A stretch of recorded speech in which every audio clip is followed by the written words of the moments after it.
नमस्कार मित्रांनो, माझ्या चॅनलवर आपल्या सर्वांचे स्वागत आहे। तुम्हाला एक मी नवीन व्हिडिओ घेऊन आलेला आहे। ते म्हणजे भरपूर जणांना GSTR1 टॅलीमधून जर तुम्ही जेसन जनरेट करत असाल तर तुम्हाला खूपदा जेसनचं व्हॅलिडेशनचं एरर येत आहे। तर ते टॅलीमधून कसं सॉल्व्ह करायचं किंवा टॅलीमधून ते सक्सेसफुली कसं जेसन अपलोड करून GSTR1 फाईल करायचा ह्या व्हिडिओमध्ये आपण काय करणार आहोत बघणार आहोत।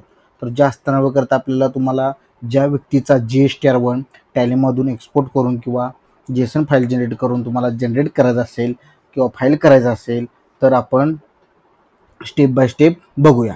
सर्वप्रथम तुम्हाला टॅली खोलायचं आहे। ज्या व्यक्तीचं हे करायचं आहे ते ओपन केल्यानंतर ना तुम्हाला काय करायचं आहे, तुम्हाला GSTR1 समरीमध्ये यायचं आहे, डिस्प्लेवर करायचं आहे, स्टॅट्युटरी रिपोर्ट्सवर आणि त्याचबरोबर GSTR रिपोर्ट्स आणि GSTR1 इथं आल्यानंतर तुम्हाला F11 काय करायचं प्रेस करायचे।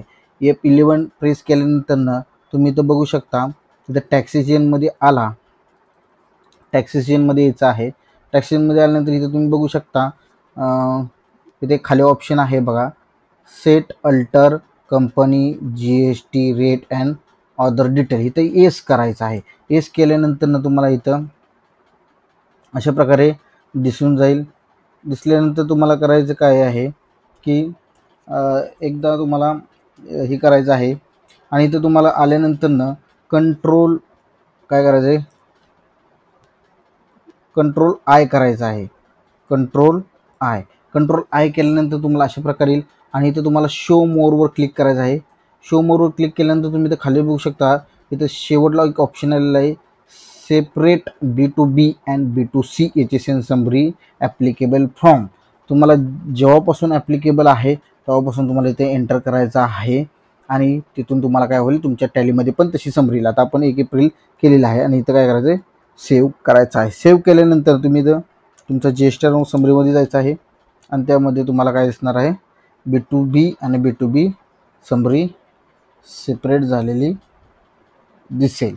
आता इथं तुम्हाला काय करायचं आहे B2B मध्ये, तर पुन्हा तुम्हाला F11 केल्यानंतर बरोबर तुम्हाला प्रोसेस समजलेली आहे आणि त्या सेट अल्टरमध्ये येस म्हणायचं आहे। येस म्हटल्यानंतर तुम्हाला कंट्रोल आय करायचं आहे,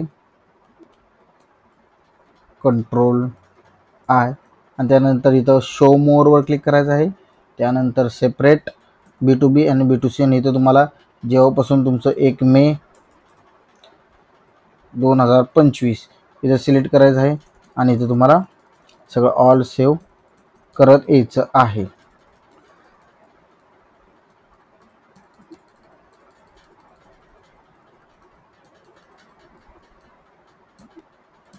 आणि हे अशा प्रकारे तुमचे काय होणार आहे, GSTला अपडेट होणार आहे।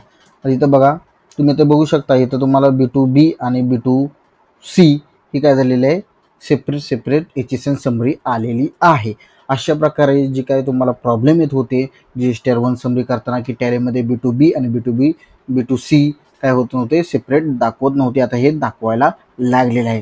तर अशा प्रकारे तुम्ही हे व्हिडिओ बघून तुमच्या टॅलीमध्ये सेटिंग करू शकता आणि अशीच ट्रिक्स किंवा तुम्हाला नवीन व्हिडिओ बघायचे असतील तर माझ्या चॅनलला सबस्क्राईब करायला विसरू नका, शेअर करायला विसरू नका, लाईक करायला विसरू नका। भेटूया नेक्स्ट व्हिडिओमध्ये। धन्यवाद।